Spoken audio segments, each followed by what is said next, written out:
প্রথমে কাশি, তারপর জ্বর। শুরুটা এমনই সাধারণ, তারপর হঠাৎ করেই তাপমাত্রা উঠে যায় 104 ডিগ্রিতে, আর কয়েকদিনের মধ্যেই লাল হয়ে যায় চোখ, দুর্বল হয়ে পড়ে শরীর। সারা শরীরে ছড়িয়ে পড়ে লালচে ফুসকুড়ি। এরপর শুরু হয় আতঙ্ক। হাসপাতালে গেলে দেখা যায় এটি কোনো একক ঘটনা নয়।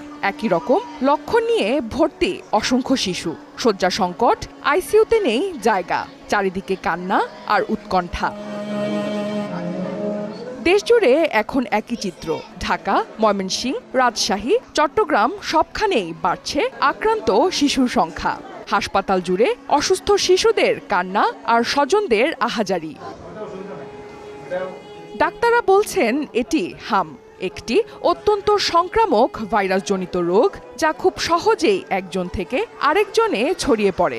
ভাইরাস শরীরে ঢোকার পর গলা, ফুসফুস ও লিম্ফ নোডে ছড়িয়ে যায় এবং রক্তের মাধ্যমে পৌঁছে যায় শরীরের বিভিন্ন অঙ্গে, এমনকি মস্তিষ্কেও। প্রথমে সাধারণ সর্দি কাশির মতো মনে হলেও দ্রুত ভয়াবহ হয়ে ওঠে হামের লক্ষণ। সাধারণত ভাইরাস সংস্পর্শে আসার 9 থেকে 11 দিন পর শরীরে হামের লক্ষণগুলো স্পষ্ট হতে শুরু করে। 104 ডিগ্রি পর্যন্ত তীব্র জ্বর, সর্দি, কাশি, চোখ লাল হয়ে যাওয়া, আর কয়েকদিনের মধ্যেই সারা শরীরে ছড়িয়ে পড়ে লালচে ফুসকুড়ি। এছাড়াও মুখে, বিশেষ করে গালে ছোট সাদা দাগ, যাকে বলা হয় কোপ্লিক স্পটস, এটিও হামের একটি গুরুত্বপূর্ণ লক্ষণ। হাম ছড়ায় খুব সহজে কাশি, হাঁচি বা নিঃশ্বাসের মাধ্যমে। বাতাসে হামের ভাইরাস 2 ঘন্টা পর্যন্ত বেঁচে থাকতে পারে। দূষিত কোনো জিনিস স্পর্শ করে চোখ, নাক বা মুখে ঘষলেই সংক্রমণ হতে পারে। বিশেষজ্ঞরা বলছেন একজন আক্রান্ত হলেই আশেপাশের টিকা না নেয়া 90% মানুষই ঝুঁকিতে পড়ে। ভাইরাস শরীরে ঢুকে দ্রুত ছড়িয়ে পড়ে বিভিন্ন অঙ্গে।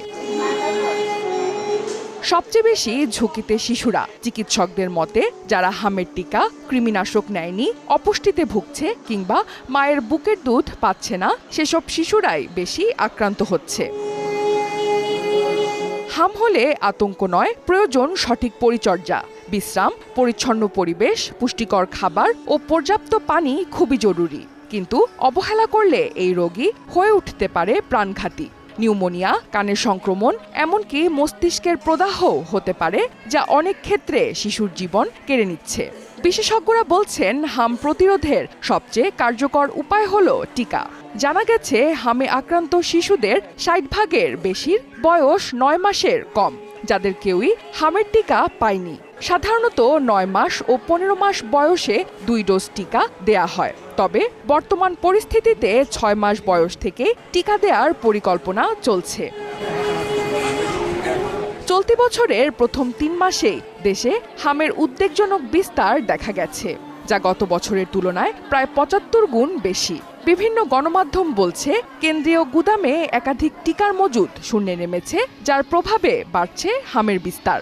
এ অবস্থায় বিশেষ টিকাদান কর্মসূচি শুরু করছে সরকার, যেখানে প্রায় 2 কোটি শিশুকে টিকার আওতায় আনার লক্ষ্য নির্ধারণ করা হয়েছে। অনন্যা দাস, সময় সংবাদ।